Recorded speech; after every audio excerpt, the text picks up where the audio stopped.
Welcome to the SpartanMag.com VCast. Jim Comparoni, Paul Konyndyk. Spartan Stadium, Michigan State loses 47-10 to Indiana. You guys saw it. Michigan State falls below 500 for the first time all year. Michigan State's been blown out a couple times to Oregon and Ohio State. Both of those games, there were some positive, especially the Ohio State game. This game, other than a decent start, this one feels more like a blowout than those two did. Partly because the name of the opponent, not necessarily the team. The team is better than the name, and I think people are having trouble processing that a little bit. We got a lot to talk about this game and this team and this season and all those things. We will get to all that. I'll say one thing about this game coming into the game. In the pre-snap read, my first paragraph was, in order for Michigan State to win this game, they have to play their best game of the season. And I've said that in 5 different games this year. I didn't write that in 5 different games, but that was clearly the case against Ohio State and Oregon and against Iowa and even going all the way back to Boston College. But they needed to play better than they did against Iowa. Iowa was the best they played all year. And I said they'd have to play better than that to win this game. And that's what I thought about Indiana. Of course, Michigan State didn't come close to doing that today. But Indiana, number 13 in the country, undefeated. Part of the equation today is exactly how good are they? You know, if Michigan State was doing this and losing to Ohio State today, people might be able to stomach it a little bit better. If you're Michigan State, you're hoping that you'd made progress against undefeated top 13 teams. And I think Indiana is legitimately a top 10 undefeated type of team. That remains to be seen. We'll see what they do later in the year, but Michigan State did not stack up today. The players kept talking about we didn't execute. Indiana had a lot to do with that. They throw a lot of stuff at you, and they don't make mistakes, and they've got talent. We'll talk more about that as we go. But a concerning, disturbing loss for Michigan State. Now they get another bye week, which isn't a bad thing right now. Michigan State wasn't going to win this game. I mean, you can talk about they have to play their best game. They weren't going to win this game. I've been saying all year long, you got to judge Michigan State based on how they do against teams in their peer group. Based on what we've seen so far this season, Indiana is nowhere near Michigan State in terms of peer group. If you want to put them in a peer group, they're right there with Ohio State, Oregon, and Penn State in terms of the Big Four and the Big Ten. Now I'll stop you right there. They've got better, more quality receivers. They've got a better quarterback. They got better pass rushers. You can just start right there, and that's a good place to start. So you say, like, what makes them in that top four? Well, you know, first off, I mean, like, I'm not sure with Penn State, like, how good they are necessarily. Mm-hmm. You know, they lost to Ohio State today, and it was a competitive game. But I can tell you right now that Indiana executes better than any team that I've seen this year. So it's not just on talent. Mm-hmm. They've got talent. You're mentioning, like, some of the guys, and the quarterback is a great trigger man.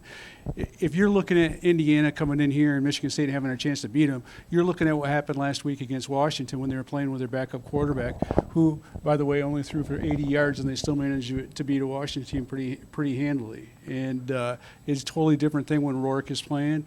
And you know, for you to think that Michigan State is gonna have a chance, you got to be able to run the ball. You got to be able to get some pressure on that quarterback, and you can't make gaffes in every phase of the game. And Michigan State, their special teams were really terrible today. Michigan State's was. You better score 30, right? And you can't score 30 if you can't protect the passer against these guys. So they lead the Big Ten in sacks, so it's a problem. Yeah, and I mean, like, you look at what does Aiden Childs need to do to be successful? We've been saying this for the last several weeks. Since he got a run game against Iowa, you can see that he can manage and he can lead an offense and do some good things when he has a credible threat of a run. He didn't have that today, and against a team that pass rushes as well as Indiana does, a team that mixes coverage as well against Indiana does. And they pass rush usually with 4. You don't know which 4 are coming. Right. They don't have to blitz to get on you. Right. So they're covering with 7, and they're changing which of the 4 are coming, and the 7 are back there changing. They disguise coverage as well. It's a good outfit. Yeah, defensively, it reminds me of like one of those D'Antonio era teams, you know, and even maybe like some of the Michigan State teams of the D'Antonio era where people were like looking at Ohio State, looking at Penn State, looking at Michigan, and all of a sudden, you know, like, Michigan State keeps on chipping away, and lo and behold, they're in the Big Ten championship game. And that's kind of what this Indiana team looks like. I've told you this like the last couple of weeks. I feel like when I look at Indiana with the schemes that they run, especially on offense, I feel like the conference is a year behind, and they need to see this in person and do a deep dive into how to stop this. We talked about this, I think, a few days ago. It's good that the Big Ten has Indiana in the Big Ten right now. I agree. You know, like last year in the bowl game, I thought Penn State adjusting to what Ole Miss does. Ole Miss does a lot of RPO stuff, except they do it at more tempo. Like you said, it's good that the Big Ten has this style in there. And they don't do RPO all the time, but they do it often enough that you have to get used to it and you have to be familiar with it. They do it more than anybody. Maybe Minnesota, back when they had Tanner Morgan as a sophomore, they did a lot, but it was more of a ham and egg, grinded out RPO. These guys are more explosive with it. But go ahead. And it's tough, too, especially when you lose. Like the biggest loss in this game, obviously Aiden Childs went out, and that's a big deal, but Charles Brantley. The reason why Michigan State was, had two 3-and-outs early, and got him to punt after the sudden change situation was Chuck Brantley. Yeah. I mean, he made some really good individual efforts in the pass defense, and he did a nice job on number 13. I counted 3 pass breakups. They got him for 2. That's what I wrote down in my notes: three pass breakups, but. I went by the official book, but he was the best player on defense in that first half, and he made some really terrific individual plays that helped Michigan State get off the field. When he wasn't out there and you got Ade Willie out there, that's a huge drop-off. And then not only that, then you lose Malik Spencer later in the game. We've talked about this for quite a while as far as Michigan State's got good front 7 depth. What they don't have is good depth in the secondary. And so midway through the second quarter, if you go back all the way to July, you're without 3 of your 4 starting DBs. Right. You take out Dylan Tatum, take out Malik Spencer, take out Brantley, Rucker. Chance Rucker, your entire starting lineup. So I mean, based on what you had in August compared to the second quarter against this outfit, that was a problem. I'm just saying with these guys, you need Ed Woods to play well. You need Charles Brantley out there, and not having him was a big deal in this game, and it kind of spiraled. Exactly right. Yeah. And and even in the scoring drives where Michigan State did move it down the field, they had to make some spectacular They did. plays to move it. And You look at that nice adjustment play that Nick Marsh made on the sideline in that first scoring drive, where he really, that was crazy because Nick Marsh basically stopped on the route. It looked like it's going to be overthrown, and he caught up to it real quick, and that was pretty amazing. And then on the touchdown grab that he made, that was like Jeremiah Smith type of touchdown. And that was scramble rules. He ran a hitch, and then it's a scramble, so he goes to the end zone. It was backyard, Right. And that was going to be another red zone failure until they went backyard and bailed it out. So at that point, Michigan State was leading 10-0, and they had a couple 3-and-outs. But Brantley was making good plays. And Indiana was dropping passes. Dropped a pass on third down. So that guy's open, and Brantley's making plays. How long can you hang on that thin ice? They were 10-0, but I was like, man, Michigan State's not actually playing that well. And then the rest of the game, the water found its own level, and Indiana throttled up. And Michigan State didn't have much else to go from there. On that, those 2 scoring drives, Michigan State got down there for the field goal, 3rd and 2 at the 26-yard line. They run zone, and it looked like Parachek didn't get that gap closed. So a lot of problems for Michigan State today with that 3rd and short stoppage. Next drive, they had a 3rd and 1 and got a 5-yard sneak. On their 4th drive after the interception, it's 3rd and 2, their own 25-yard line. They run that toss sweep to the short side. And, Indiana is like stacking the box. Michigan State shifts 2 tight ends to the short side. Indiana puts a lot of personnel over there. And they're stacking against the run. I don't know if they want Childs to get out of that play or what, or call timeout. It's first half. He could burn one maybe. They run a toss sweep. And out front, you got 3 blockers against 4. It's just not going to work. So, Jonathan Smith was talking about that after the game. A couple of short yardage stoppages. He wasn't happy about that, especially the one on the edge of the red zone. So Michigan State going wide. Last week, after the end of the first quarter, Jonathan Smith said exactly what you said. Michigan State was getting a little too cute, too gimmicky, going wide. Today they had some short yardage situations and they didn't go inside again. So Michigan State, the biggest failure today, just is there's a lot of failures, but the run game, Michigan State's run game had been so strong the last 2 weeks, wondering whether that's here to stay. Not here for this week. K'Ron Lynch-Adams averages 1.7 yards per carry. Nate Carter averages 0.8 yards per carry. And I would say Lynch-Adams nets 10 yards rushing. Carter nets 6 yards rushing. Not their fault. We know what they can do when they get the blocking. This gets back to what we said last week in the VCast and other times. Michigan State ran the ball well against teams that 2-gap, Iowa and Michigan. Michigan State had trouble earlier in the year with some of those tackles for loss with the guys immediately in the backfield when teams were 1-gapping. And Michigan State's zone schemes, for whatever reason, they haven't been able to close off some of that pursuit, some of that penetration. I was curious, when you play a 1-gapping team like Indiana, has Michigan State fixed some of those problems they had before the bye week? Today we saw, no, they haven't, and it was amplified by a team that does it really well. Now, Indiana is number one or number two number one in the Big Ten or number two in yards allowed per carry, not just yards allowed rushing, because that can get a little bit skewed depending on how much they're winning games by. Yards per carry, they're either number one or number two with Ohio State in the country. At James Madison, they were number one in the country in tackles for loss. That's what they do. It's one gapping and it's penetrant. Now that's against Sun Belt competition, but they've got Sun Belt roster also. It's apples to apples.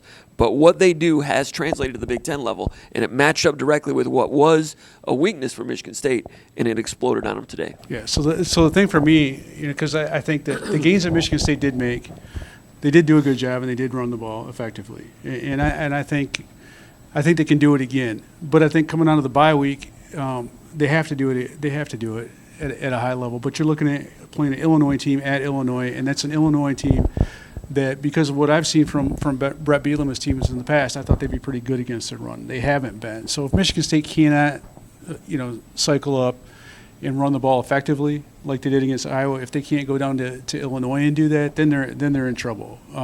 I think this is kind of an anomaly, because I do think that they've made some gains, but this is about as good a run defense in terms of like structural that I've seen this year. And the thing that really impressed me on a lot of different stuff is they were really square and really firm. When they hit you, you went flying. And that's kind of what it reminded me of, like vintage D'Antonio era teams, where you might get a few yards, but they're gonna get a paw on you, and you're going to the ground, and and you're gonna have to earn everything you get. Mm-hmm. And there's a few times, even when Michigan State was moving the ball, where I was like, oh, Montorie Foster didn't run this route quite well enough. That's going to cost them, or maybe Aiden Childs was inaccurate just a little bit. This is going to cost them, because the way they do it, the way they are like structurally, they just make you work for everything. And then as they started to dominate this game, as the score started going up, I just felt like Indiana, they just pinned their ears back, and it didn't feel like they were playing as off coverage as they were to start the game, and they're taking advantage of a lot of different stuff. But I think you pointed out something really, while we were watching the game, you're sitting next to me and you said, they do a really nice job of changing coverages. Yeah. And that is awfully difficult, for a young quarterback, for any quarterback to deal with, unless you've been around forever. And so, I've got people texting me like, what's wrong with Aiden Childs? He's terrible, blah, blah, blah, this. And I'm like, all these guys that he's going up against on a consistent basis, whether it's Ohio State or Oregon, or other places, they're veteran quarterbacks. It's like in this transfer portal era, where if you had a true freshman point guard, or a sophomore point guard or whatever, starting against a guy that's like 6th year, a lot bigger, has been through a lot more experienced a whole lot more, and that's kind of what Michigan State's been dealing with throughout the course of the year. I mean, and it's all well and good long term, because he needs to learn and all those type of things, but you've got to give him the run game. Otherwise, I don't care who you are. There's not many quarterbacks I can think of in college football right now that could move the ball effectively against Indiana without a run game. You put Dylan Gabriel on this Michigan State offense today with no run game and no pass protection, he's not going to do well. Right. So I'm curious about Aiden Childs still, as he continues to grow, the ability to process and make reads and read coverages and get the ball to the right place. And I was curious to see what he would do against this team, because they will show you one thing and then at snap they'll change it, and then it continues to change through the course of play a little bit. It can't change too much through the course of play, but whenever you see the beginning, it's probably not going to be what it is by the time the ball is snapped, and they change it from play to play. That's where they're unlike Michigan State with D'Antonio. D'Antonio would mainly stick quarters zone, and they'd switch it up in the red zone. They'd switch it up in the last two minutes, but they were basically quarters press. These guys would change it. So I was curious to see if Childs had come along in terms of making reads. But you just throw this out because you can't make reads when you don't have time, and you don't have and you're always facing 2nd and 10. So it's hard to really judge Childs on these things. The one interception, it was a cover 3 that the first interception that develops late, instead of too deep, too high, it's one high, and the corners go and over the middle. It should be there, but the thing that they do well, like you're saying, they not only do they change it up, they do it really well. The linebacker had just enough depth, crossing route to Velling, linebacker gets a tip on it, interception. The middle safety gets it. The other one, 3rd and 9, out there, and it's the same safety does a good job breaking on the ball. Neither one, Childs seemed a little bit like, man, where'd that, maybe not where'd that guy come from, but, Could he have made that read and thrown out there a little quicker? I don't know. He'll try to learn from some of those things. But overall, it's really hard to judge him on this. As far as his injury goes, as you guys all probably know, Jonathan Smith said after the game that none of these injuries are likely season-ending, and he expects Childs to be able to play at Illinois. Yeah, I mean, I would expect Childs to be able to play at Illinois. I just wonder about some of the other guys, like Chuck Brantley. You can say it's not season-ending, but the guy's got can't bear weight on the way to the to the sideline. Comes back out in a walking boot. Now it's possible that you could be back in time for Illinois, but doubtful in my opinion because of the position you play. We've seen guys like Will Golston, who's tough as nails. He's probably on his third contract with the Tampa Bay Buccaneers, but we've seen him in a walking boot. During the week, take that sucker off and play, but it's a whole different animal when you're a defensive back and you need to be, at well above 90% to play your position effectively. So I kind of wonder about that. Anthony Jones, probably I can see him coming. I didn't even see what his injury was. I didn't see what it was either, but I don't think it was incredibly serious. Malik Spencer, I didn't see what happened with that either, but I could see him, coming back. But Charles Brantley is a guy where I'm kind of like, maybe he'll be back, but when you can't put weight on your ankle at that position, and it's like I remember I was talking to our friend Rico Beard about Johnny Adams. When he had the hamstring injury, and he tried to play with that. And Johnny Adams was a heck of a corner, all Big Ten corner, and he did his best, but he just wasn't quite as effective, and he couldn't get the job done. So the other one that cost 10 points today is a long snapper. Right. That first punt block, that snap took a long time to get back there. And Indiana probably saw that on film and said, we're going to test it. Got him back inside the 10-yard line, came after a punt, blocked it, safety. The second time, I think that long snapper is trying to do it harder, ends up throwing it high and wide, and it's wild, and punter has to run with it, gets stopped, and it gives them a short field. They score a touchdown. That was 10 points off the long snap. The long snapper last week was injured out for the year against Michigan. That long snapper situation, that's going to make it that much harder to beat Illinois. When you do any little crack that you have becomes a problem. Well, I think you can take care of that to a certain extent during the bye week. I mean, that's one thing where you can kind of try to do as much as you can. I mean, you're going to be limited a little bit, but Indiana, I don't know how long snappers are kind of rare as it is, and I don't know how I'm sure he's been working on it all week. But there was that after that. Was it 2 years ago when Michigan State lost a couple of long snappers, and then Sam Edwards came in? Well, I don't know if it's Edwards, but they did improve it a little bit because it was terrible in that Michigan game 2 years ago or three. Was it one of those years? And then somehow it wasn't as terrible later on. I'm just saying you could. I mean, that's one of those things where you got to look at. And they do. Michigan State has good special teams coaches. Those guys are. I think those guys do a nice job. But that's one area where Indiana consistently, not just the long snapper, but just special teams overall. It didn't show today, but their punt returner's good. But they had a couple of returns that got out there a little bit, longer than you would like, and you don't want to give Indiana a short field. You don't want them setting up shop at the 35 or 40, and that happened on a consistent basis. I felt like, Eckley, he had a couple. He's a good punter, but he had a couple that were a little bit low. And I think he got burned by it. And, on the flip side, I thought Montorie Foster had a chance, to get upfield and make a decent a return. And I guess it did show Price had a 27-yard punt return. I must have been typing when that happened. Yeah, I mean, I'm not surprised he had a 30-yarder against Nebraska. It was just a 67-yarder against Washington. It was a booming punt by it was a big punt by Eckley, but it was just a little bit low, a little bit line drivey, and returnable. Michigan State players, the gunners are running down full speed, but that guy is he's 0 to 60 type guy real fast, and that guy had good angles. That's Miles Price. He had 50 catches. I think that's the guy who had 50 catches last year for Texas Tech. He transfers in, and he's just like their third receiver. They've got good receivers. I think 13. I think he's an NFL guy. The quarterback, Rourke, brings his best receiver with him from Ohio, and they had one returning receiver that was pretty good. Got the number 13 coming in from James Madison. Got that guy coming in from Texas Tech. They got good receivers all over the place. Pretty good running back coming in from Old Dominion. Second stringer came from James Madison. So it's a program last year that was 3-9. They lost like 4 games by touchdown. Indiana, they're kind of what Michigan State was. But it wasn't long ago they had a number 17 recruiting class in the country in 2022. What they had returning was a pretty good offensive line.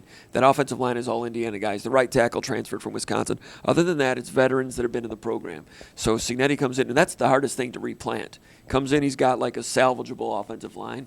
They put in that RPO stuff, and he obviously is a very good taskmaster in terms of quality control and all those things. And that quarterback, when I was watching him this week, with the RPOs, the decision making, and when it comes out, it's coming out quickly, quick release, accurate. 6'5", touch, off balance throws. I think he's an NFL quarterback. So a lot of the problem today is people saying, how are we this bad that Indiana all of a sudden is great? Get over that. Okay, Indiana's good this year. They're going to have trouble replicating that in the future. The coach is very good. Maybe he'll be able to rebuild like he did at James Madison and evaluate and recruit and keep it humming along. But they've done a great job. 14 starters are transfers. They did a great job in the portal. Inherits an Indiana team that was a Big Ten roster. They bring 13 James Madison guys with them, 7 of which start. You compare that to Michigan State. Michigan State's coming in from Oregon State. Oregon State was pretty good last year, too. More of a lateral move. Some of those guys want to play in the Big Ten, like Tanner Morgan, Aiden Chiles, some of those guys, Jack Velling, but you're not bringing in as many as they brought from James Madison. You can say, well, it's just James Madison. Hey, James Madison was good last year, every bit as good as Oregon State. So you got an Indiana to begin with an offensive line. You bring in all that James Madison talent from a team that was 11-1, albeit not great, but good.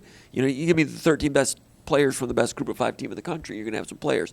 Then you go and low-key get a stud quarterback that Michigan would have loved to have had this year. They went into the MAC, found the best player in the MAC, and gosh, Canadian kid, he did well today. That's just part of it. He's been doing that all year, and he's got a good brain, and with that system, with those receivers, good luck holding him under 30. That's the beginning of it. The pass rusher is one of the best pass rushers in the Big Ten, coming in from James Madison, number 6. Terrific. And defensive tackle, 99 from James Madison, good. And the other defensive tackle is a MAC guy from Chicago. That's where you grow defensive linemen. They go get him. He's pretty good. 41's all right. And then the corner, Pons, who had 2 interceptions last week against Washington, James Madison guy. They got good players. So they fit them in, but maybe more impressively, they don't make mistakes. So they're good. We're going to find out how good later on. Michigan State has their problems. You're trying to find your peer group and where you stand, like you're talking about. Michigan State's not up there in that top third. Indiana is. There's always a chance you can beat a team like that at home if you kept them sleeping a little bit. Didn't happen today. Maybe it happened for 10 minutes, but not long enough. It comes back to the peer group. Can you beat Illinois? Can you beat Rutgers? Can you beat Purdue? You win 1 of 3, that's not good enough. 2 of 3, bowl game, and that's par. Yeah, and you look at Oregon State, the distance as far as in terms of transferring, and the fact that you've got the Pac-12 and they're all moving in different directions and they're all looking to try to bolster their rosters. You got Oregon, who's a big shopper on anybody's roster. So they're going to be looking at guys from Oregon State.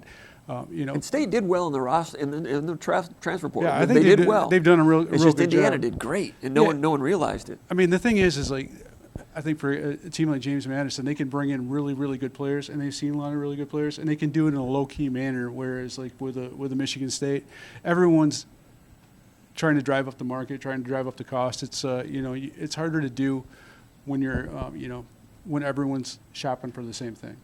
Biggest problem is the run game took a major step backwards today. So I'm wondering, wondering in the bye week what you can do with some of that two-gap stuff now. Is it a little bit of an anomaly because that scheme and what they do and they're so good at it? I think maybe a little bit. It just feels like there's a couple times where I don't know if you can put a tight end over on that side or if they're leaving those gaps open, it's the 2 big expensive ones were that toss sweep when. They got outnumbered on that one. There was the 3rd and 1 stoppage when Perchek didn't get it closed off. Then there was a 3rd and 2 stoppage when Jack Velling didn't. He was doing a pin and pull against number 6 and didn't get him pinned. So the pull doesn't work as a quarterback design keeper on a 3rd and 2. And both times it's tight ends not closing down the gaps. And other times it's been offensive linemen not closing gaps here and there. It's a different array of them each time. So I'm not really sure. We both know that the Michigan State's offensive line coach is very good. Over the course of time, he's going to get it done. Smith was kind of asked a little bit today about, what do you do to catch up to these teams that are this good, And he mentioned recruiting and his development. You can go by body language and what's unspoken there, but what he kind of means is with this roster, he likes these guys, and they're pretty good, but expecting them to be a top 10 team is just not happening right now. And is Indiana a top 10 team? Maybe.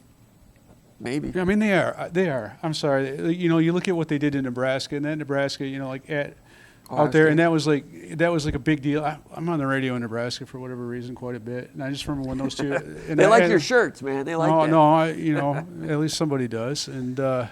But you know, I like the people out in Nebraska; they're good people. But they were, I mean, that was meltdown city when Indiana played them, and 56-7. Like it was the end of the world. But the one thing that they did to Nebraska, similar to what happened with Michigan State, Nebraska's a team that runs the ball really well structurally. You know, that's what a lot of what their stuff is based on, and they've got a young quarterback. So you had the same type of issues that Michigan State faced. You've got a young quarterback that probably hasn't seen too much mixed coverages. It's also a one-dimensional scenario where he doesn't have the run game bolstering his passing game, just like what happened with Nebraska, and it's kind of a recipe for disaster. You know, like because it's not like they just stop the run and they give you the passing game like a Maryland. Yeah. You know, that's a one-dimensional defense. Maryland is really good at stopping the run. Not as good as these guys, but they're pretty good at stopping the run. But they can't stop the pass if their life depended on it. And this team can do both. And you saw with a young quarterback, a really good young quarterback in Nebraska, they got their backsides handed to them, similar to what happened with Michigan State today. And then 2 weeks later, they almost beat Ohio State. Yeah, Nebraska. Exactly. But then you look at too, like you want to say, what's wrong with Aiden Childs? Well, Tommy Schuster has seen everything and then some in his career as a quarterback, having played for as long as he has, and he had the same exact issues as Aiden Childs had. He had zero time. And more pronounced because he's not as fast. Yeah, and the other thing too is like when you have those mixed coverages, you have to be sure before you throw the ball. You have to.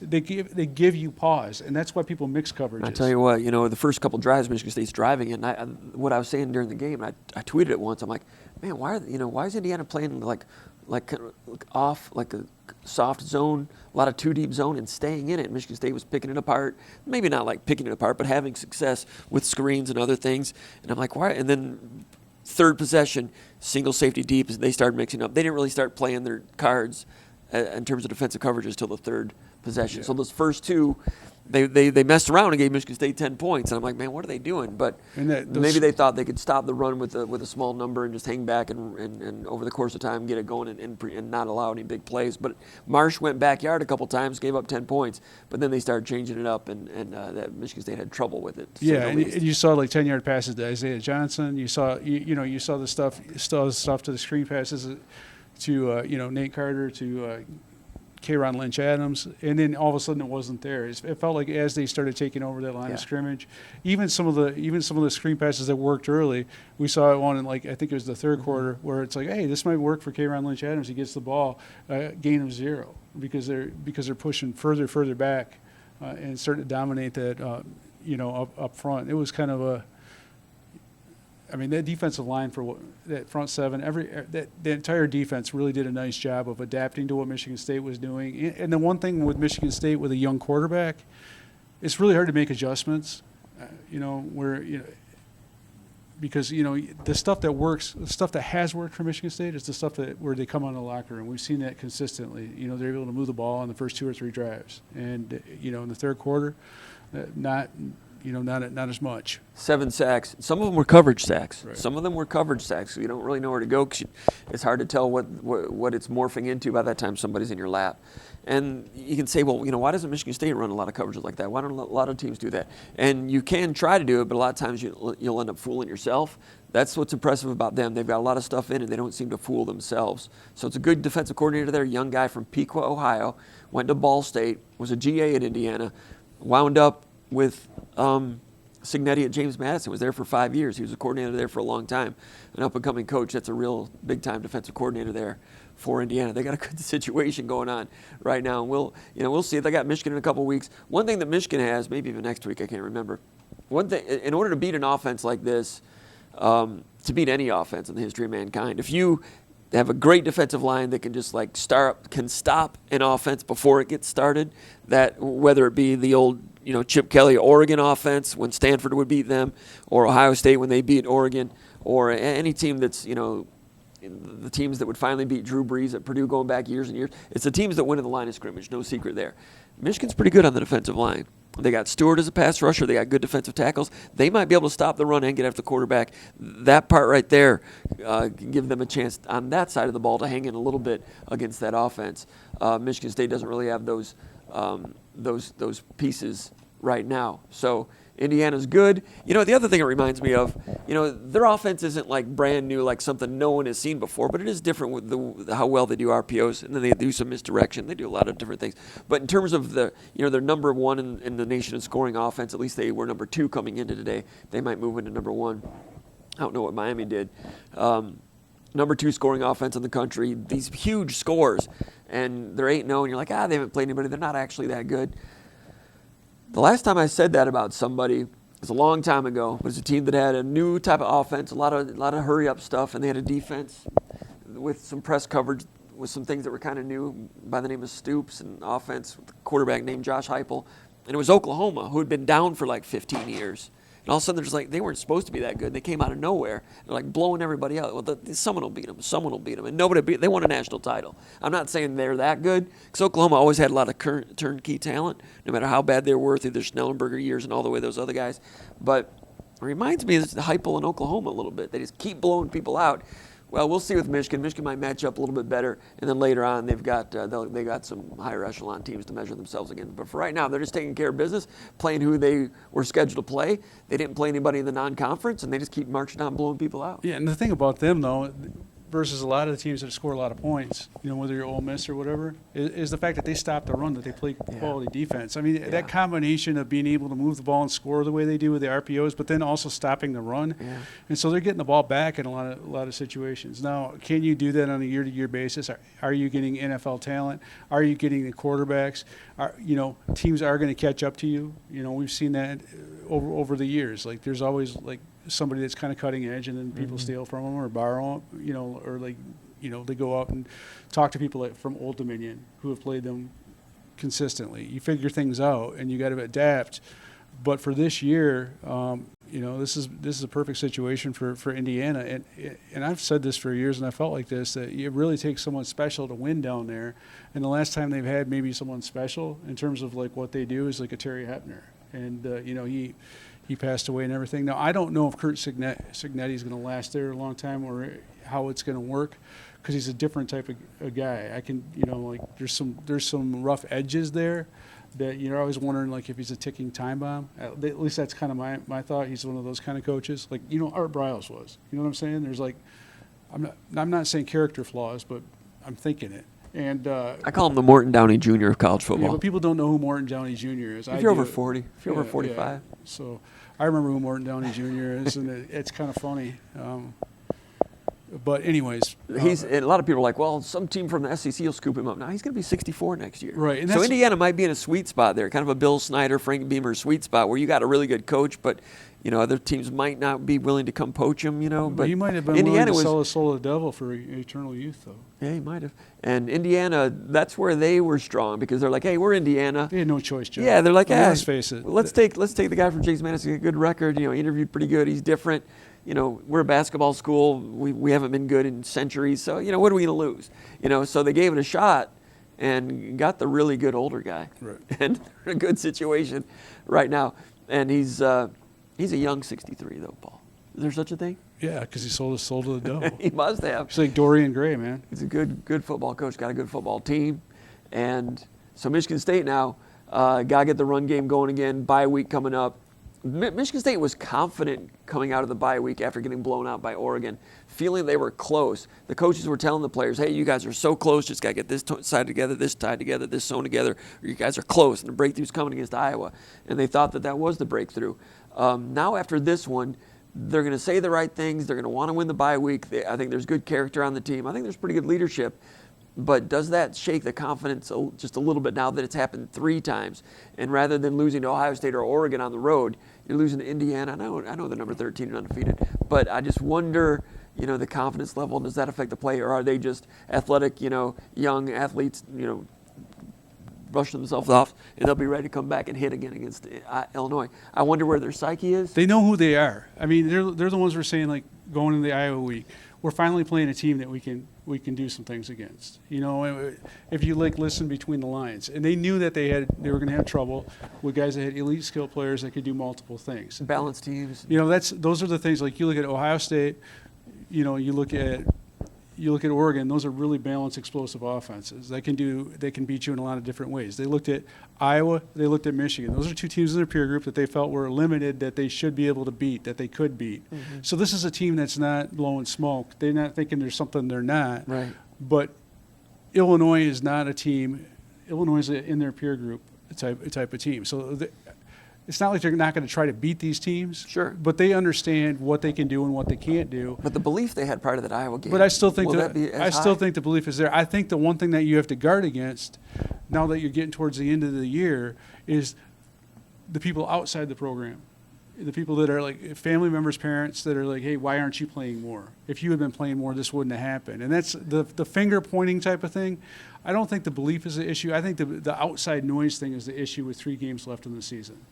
You know, as you see people moving into the portal here and there and whatnot, and you see people maybe that aren't completely happy with their role on the team. I'm just saying a guy like Jordan Hall, who wanted to start this year. Yeah. You know, does he keep that buy-in, block out some of the outside noise, and still play and still have that full buy-in that he had at the beginning of the season? I don't think it's going to be a fracturing because of them losing this much. I think it's going to be a outside noise. Can you keep it out? Can you stay inside your circle and get galvanized during the bye week? And that's going to take player leadership. The guys that they brought out there today, Maverick Hansen and Chris Bogle, and Jordan Turner, when he came in the second half, he played. There's some loud plays that he gave, and those guys are going to have to keep the team together. Uh-huh. I think they will. Uh-huh. Jordan Hall's a good one, good kid. You can't help but wonder, what he's thinking about things, and I think he's got the mindset and the framework and the foundation to do all the right things for the rest of the season. Right, but he's got people.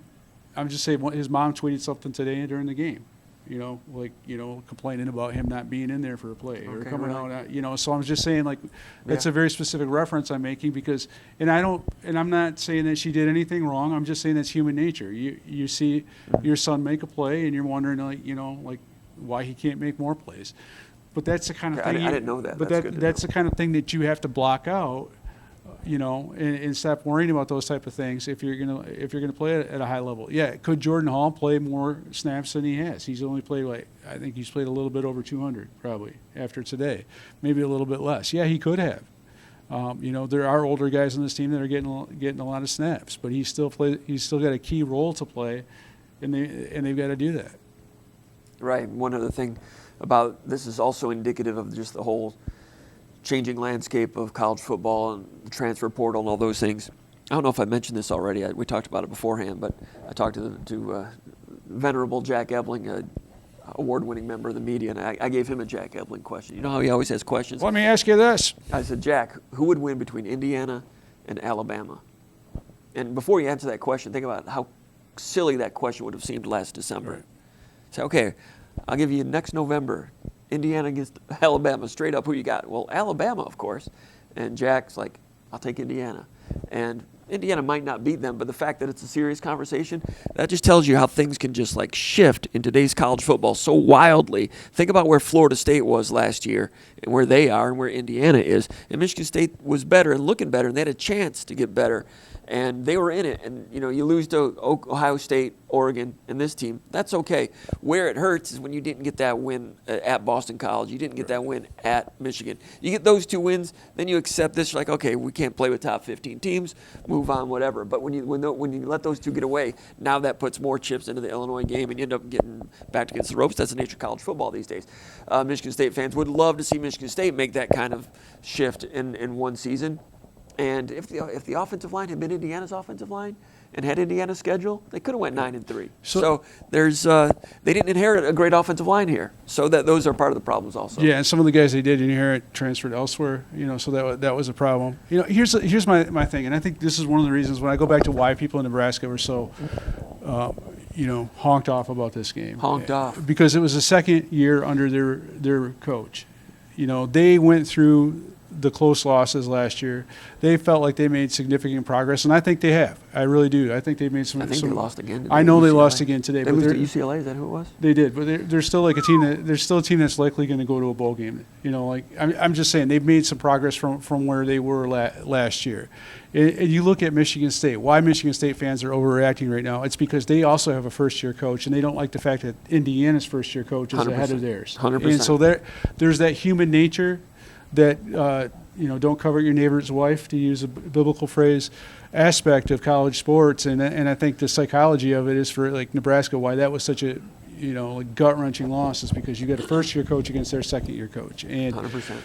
But it's not always apples to oranges, like you're pointing out. And like Jonathan Smith, he said when he was coming in that he wanted to build for the long haul, and they're not going to cut corners. They're going to try to do this the right way, and they want to do it player development-wise. And I guess that means if you're player development-wise, you're going to put a dude like Mekhi Frazier in the game, to run the ball once or twice in a game like this, or you're going to take your lumps with Aiden Childs, and and there's nothing wrong with that. But you want to be able to measure up and beat the teams that you're capable of beating. Like again, Boston College, Michigan, those are two you would have liked to have at least split with that. You had a chance to win both of them. Boston College one I think really hurts because I think that one was kind of in the bag to a certain extent, and it just should have been. It should have been won. If the Aiden Childs that played in the first quarter was the Aiden Childs that played in that game, they would have won that game. Right. So the Aiden Childs in Week 7. But I do feel like moving forward that Michigan State has a decent chance to win all of these games that are coming up. I'm not saying they're going to, but I'm saying a chance. But these teams are in their peer group, and there's not one that's significantly better than Michigan State. Maybe that cold weather game against Rutgers could be playing for something, Paul. Yeah, absolutely. For a trip to Detroit City. Maybe. It doesn't matter. We're talking about building. I'll go to Detroit. And I'd like to watch Michigan State. And I'd like to, We'll have the whole staff there. Be easy on the budget. Yeah, I'd just like to see Michigan State play in a bowl game. Be nice. Player development-wise, because there are going to be some guys that probably won't play in that game. It'll give young guys a chance to play. We'll be able to write some player development stories. And if it happens, it happens. If not, that would be disappointing as well. But got to beat the teams in your peer group, and there's 3 of them coming up. You're exactly right about the first-year coach anxiety. Like, why is Indiana better than us in those uniforms? I said earlier, I don't know if I said it on the air, but I'm repeating myself now. But Indiana, what they're doing right now, if they were doing this in USC Trojan uniforms, everybody would say, man, Lincoln Riley's got it going on again. No, this is what USC is supposed to be. But because it's Indiana, people are like, well, this isn't real. And Michigan State shouldn't lose to Indiana like this. Indiana's good. We've covered that. First-year coaches, O'Brien was one at Boston College, and that was a little bit different also. He's kind of that one got away, just a little different. In terms of first-year coaches, Cignetti's going to be pretty good probably for a while. But I remember one time covering a bowl game in Shreveport, Louisiana, and Nick Saban, as a first-year coach, lost to another first-year coach for LSU. And people were like, man, why does our first-year coach suck so bad? It was Nick Saban against Jerry DiNardo. So that's the name of that tune. Sometimes things change around. Yeah. 2 years later, Michigan State, year number 3 coach. I think it gets a year number 3 coach. And they got blown out by Stanford 38-0. People are like, how come we didn't hire Tyrone Willingham? Right. We got stuck with Nick Saban. Remember when Mark Antonio couldn't win a bowl game? Yeah. They won a crap ton of them. Yeah, so things can change. But Indiana, they've done a good job. It'll be hard to replicate it next year. But as well as they're tied together, and they got some X's and O's along with the Jimmies and Joes, so they might be pretty good for a while. Michigan State doesn't run the football well against Illinois, then they're in trouble. Then we got a problem. We'll be covering it. We'll see what happens. It's not over yet. It's still football season. The crowd was pretty good. A little bit late arriving.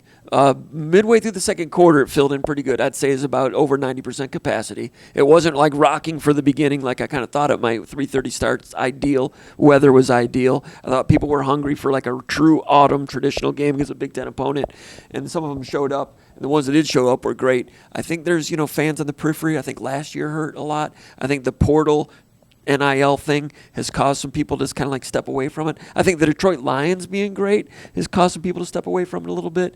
There's a lot of Isn't it bow season? What? Bow hunting? Maybe that could couple hundred. Unless my neighbors are hunting illegally right now. That'll come into no, it's legal, and right now it is bow season. That was in October. And then when you get into the Rutgers game, of course, the students will be gone. And then firearm season will have an impact on sales that particular day also. Do you have a DNR report for today? I do not. All right, man. Hey, we're going to keep covering it. You know what? A deer ran into my wife's car. She was like going 15 miles an hour. I ran into the side of her car last night. I didn't even tell you this, but it left snot marks on the window. Will the insurance people believe that story? No, I mean, the car's fine. You got ran over by a reindeer? Is that what happened? No, just Snot on the door? on the windows, fan windows. Pretty nice. That's nice. That is nice. There's a lot of some hunting dumb pressure. deer out there in Kent County. A lot of deer pressure out there. All right. Paul Konyndyk, Jim Comparoni, been watching the VCast with the Spartans here in East Lansing from Spartan Stadium at SpartanMag.com.